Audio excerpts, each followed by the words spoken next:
한국어. 늦겨울의 스산한 바람이 강원도 산골짜기의 육군 특수보병훈련소를 휘감았다. 철책 너머 앙상한 나뭇가지 사이로 진눈깨비가 흩날렸고 해는 이미 뼛속까지 시린 어둠 속으로 자취를 감춘 지 오래였다.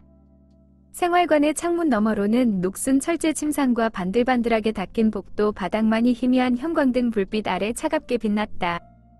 강민준 중사는 당직실 책상 앞에 앉아 싸늘하게 식은 커피를 홀짝였다. 27, 부산의 평범한 노동자 집안 출신인 그는 안정된 직업과 집안의 보탬이 되고자 군인의 길을 택했다. 억척스럽게 버텨 중사 계급장까지 달았지만 문득문득 밀려오는 고향 생각과 군 생활의 고단함은 어쩔 수 없었다. 그의 강인해 보이는 눈매 아래에는 깊은 책임감과 함께 희미한 피로감이 서려 있었다. 짧은 한숨과 함께 그는 창밖으로 시선을 돌렸다. 어둠 속에서 진눈깨비는 더욱 거세게 내리고 있었다. 그때 요란한 벨소리가 정적을 갈랐다. 통신부안 강민준 중사.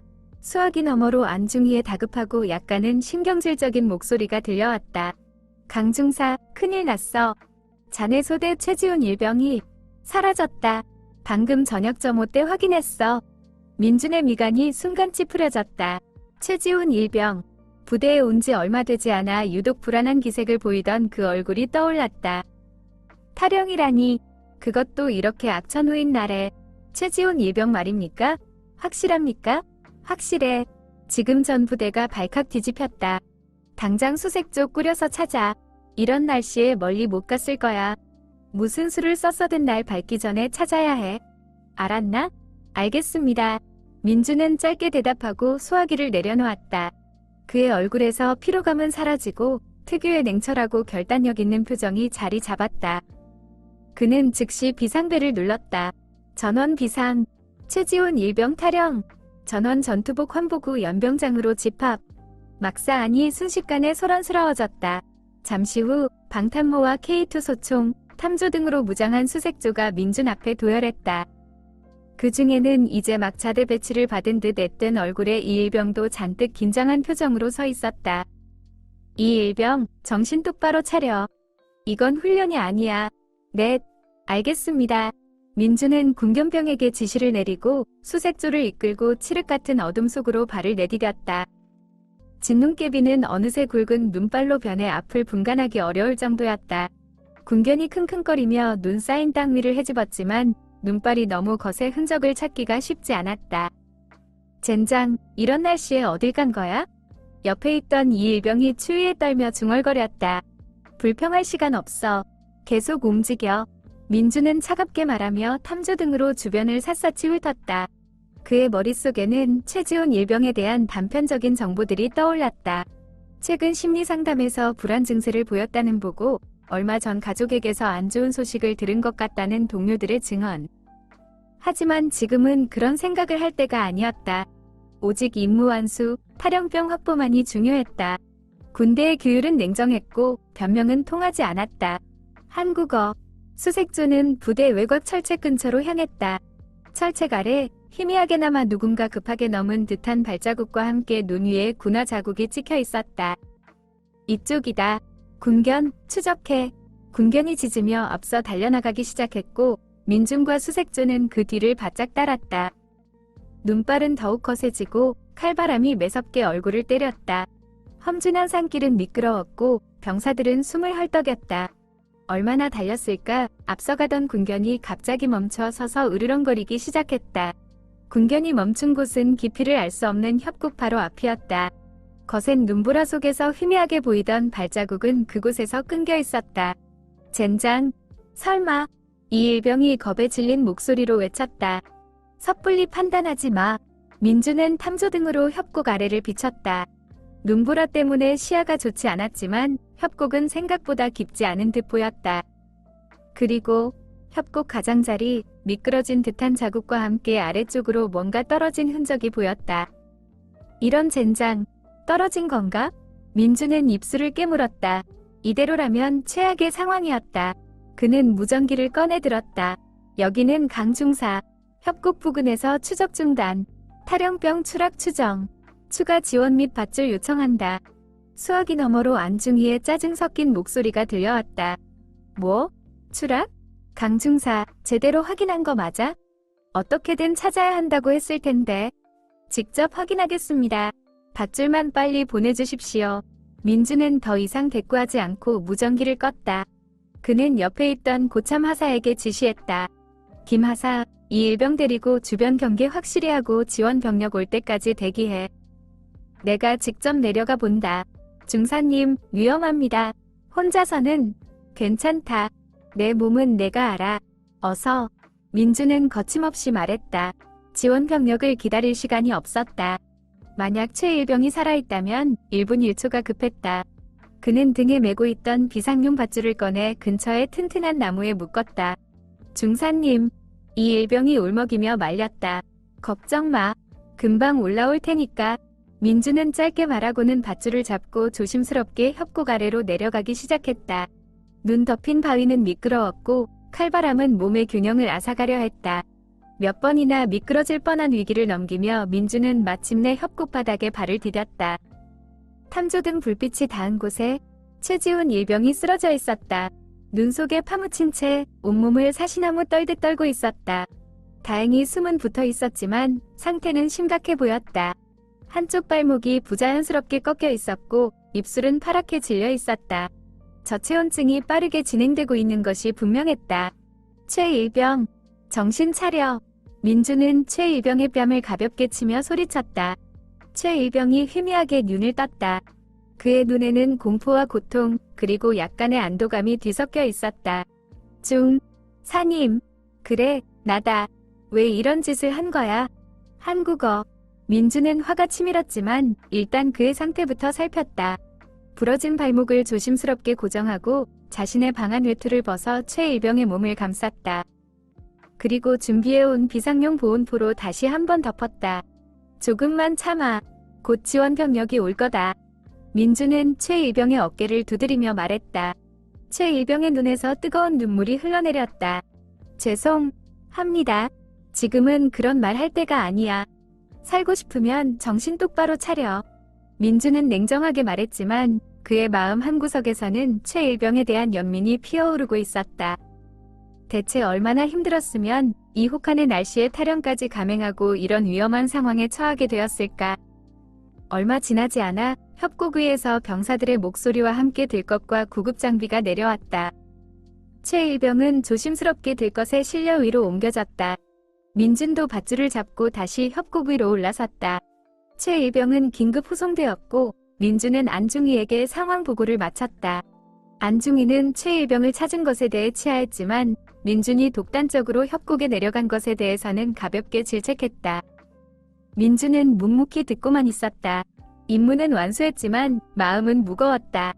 차가운 겨울밤이 지나고 계절은 바뀌어 떼약볕이 내리쬐는 무더운 여름이 찾아왔다. 갓 이등병 계급장을 단 김상현은 강원도 특수보병훈련소의 낯선 환경에 적응하느라 애쓰고 있었다.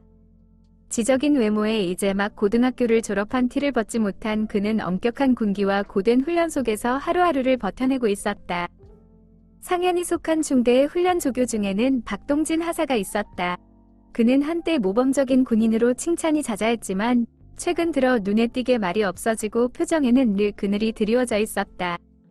훈련병들을 대하는 태도도 이전보다 훨씬 까칠해져 있었다. 어느 날 저녁, 개인 정비 시간에 생활관 근처 공중전화 부스 앞을 지나던 상현은 우연히 박 하사가 누군가와 다급하게 통화하는 모습을 목격했다. 평소의 엄격한 모습과는 달리 그의 목소리는 절박했고 금방이라도 울음이 터질 듯 위태로워 보였다. 제발 조금만 더 시간을 주세요. 어떻게든 마련해 보겠습니다. 네? 수술을 더 미룰 수 없다고요? 하지만 어머니, 상현은 자기도 모르게 걸음을 멈췄다. 박 하사의 어깨는 힘없이 축 늘어져 있었고 수화기를 쥔 손은 미세하게 떨리고 있었다. 상현은 더 이상 엿들을 수 없어 조용히 자리를 피했지만 박 하사의 애처로운 목소리는 계속 귓가에 맴돌았다. 어머니의 병원비 문제인 것 같았다.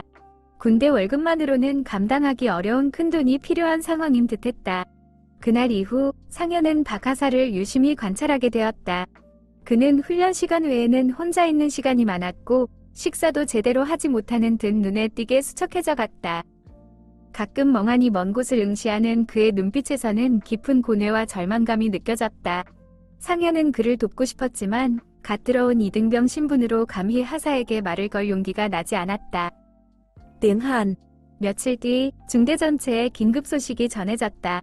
박동진 하사가 탈영했다는 것이었다. 개인 물품 몇 가지만 챙긴 채 감쪽같이 사라졌다고 했다. 부대는 발칵 뒤집혔고 즉시 수색 작업이 시작되었다. 상현은 그 소식을 듣는 순간 심장이 쿵 내려앉는 것 같았다. 며칠 전 공중전화 부스에서 보았던 그의 모습이 떠올랐다. 설마 어머니 때문에? 생활관 동기들은 웅성거리며 불안감을 감추지 못했다. 박 하사님, 진짜 탈영하신 거래? 평소에 그렇게 철두철미하신 분이 왜? 무슨 사정이 있겠지. 쯧쯧. 상현은 불안한 마음으로 밤잠을 설쳤다. 자신이 무언가 할 수 있지 않았을까 하는 자책감과 박 하사에 대한 걱정으로 머릿속이 복잡했다.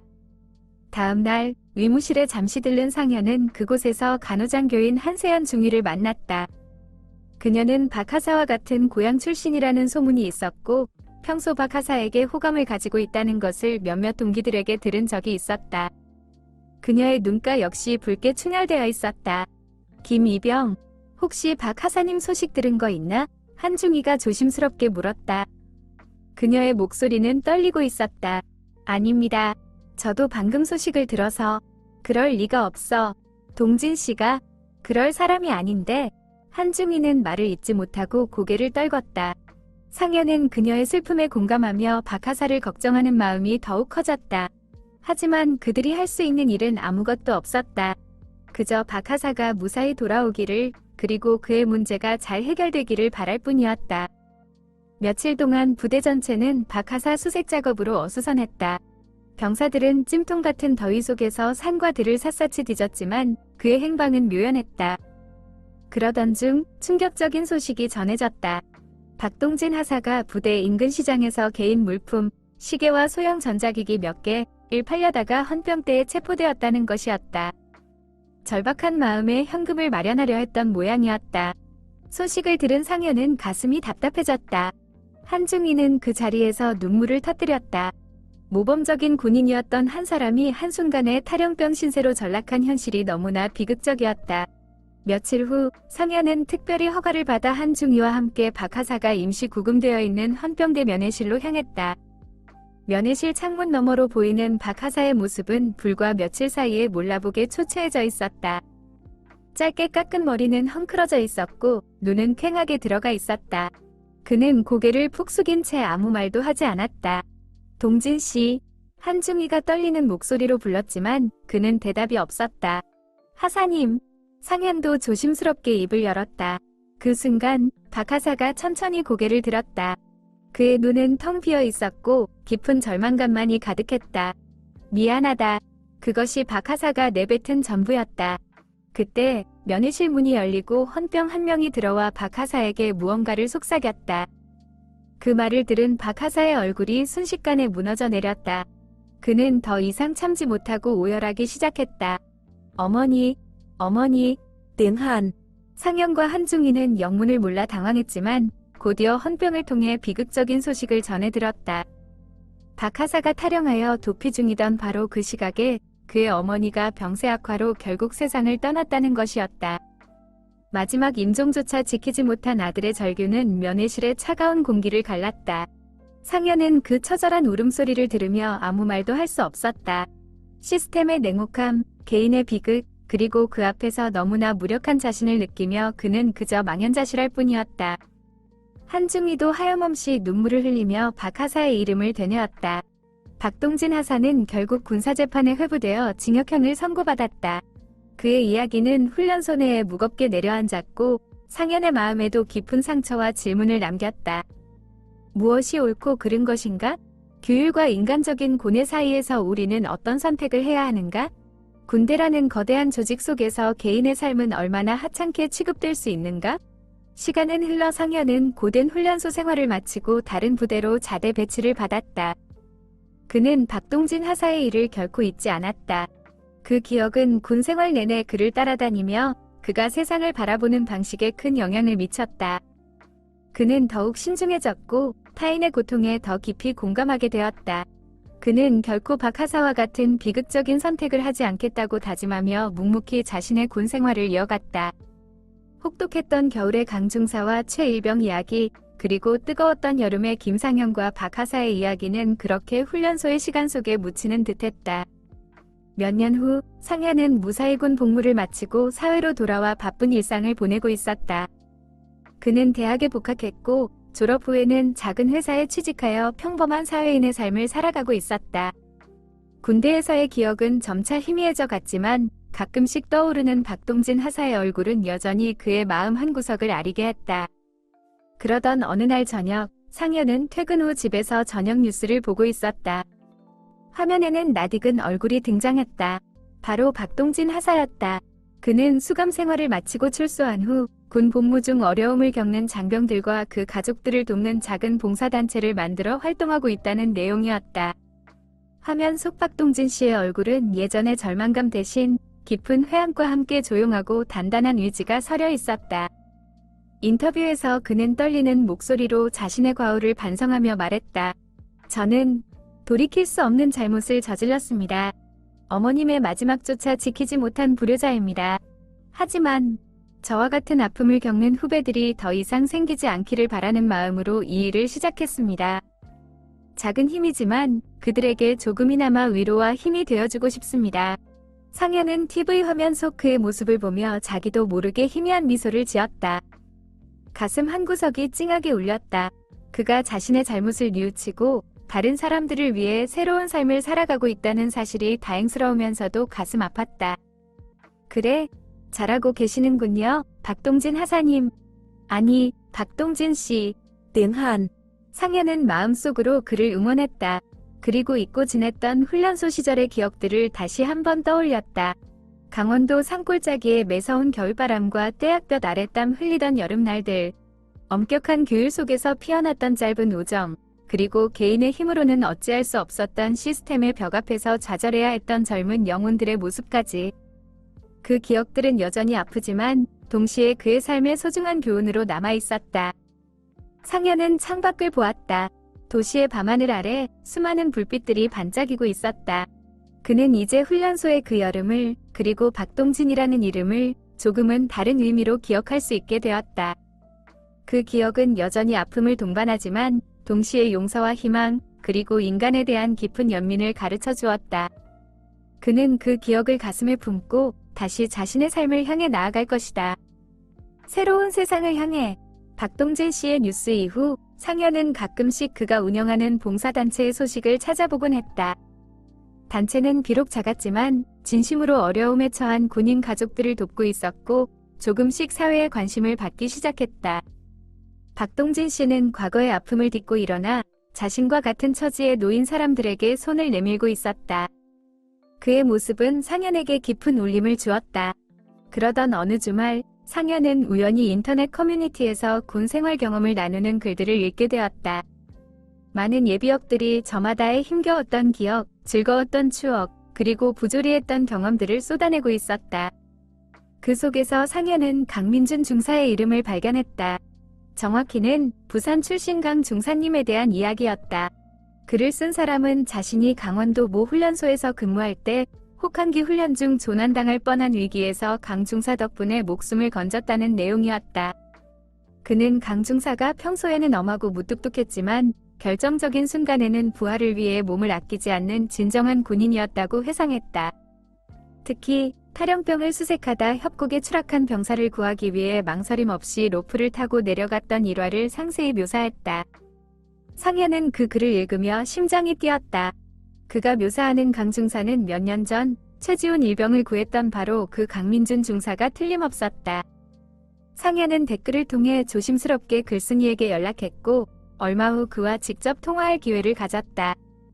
글쓴이는 상현과 같은 시기에 그 훈련소에 있었던 예비역 병장이었다. 그는 강민준 중사가 몇 년 전 전역하여 고향인 부산으로 돌아갔으며 지금은 작은 기술회사를 운영하며 평범하게 살고 있다고 전해주었다. 또한 최지훈 일병은 다행히 건강을 회복했지만 결국 의병 제대를 했다는 소식도 덧붙였다. 전화를 끊고 나서 상현은 복잡한 감정에 휩싸였다. 엄격한 규율과 비극적인 사건들 속에서도 묵묵히 자신의 책임을 다하고 인간적인 모습을 잃지 않았던 강민준 중사와 같은 사람도 있었다는 사실이 새삼위안이 되었다.